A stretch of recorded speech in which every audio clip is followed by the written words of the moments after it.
Өнөөдөр үнэхээр сайхан өдөр байна. Нартай, салхитай, дулаахан. Нэг зүйл анзаарч байгаа бол утаа байхгүй болчихсон байгаа үз. Бид юу ч мартаагүй байгаа. Ногоон, саарл автобусны хулгай, лөөвөр, шудраг бус байдал бид нэг ч зүйлийг мартаагүй байгаа.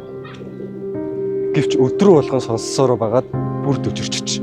Яг миний хажууд байгаа тагтааны учраг. Тагтааны тарих зүгээр л нэг юм жижигхэн зүйл байдаг. Гэвч тэд даардаг, айдаг, амьдралын төлөө тэмцдэг. Та нэг зүйл анзаарсан бол сүүлийн жилүүдэд автозам дээр маш олон тагтаанууд яг энэ дүжирчгсэн, юу ч тоохгүй байдлаасаа болоод дайруулаад ухчихсан байгаа баг. Би тагтаа Монгол баймааргүй байна. Та ч бити байгаарай.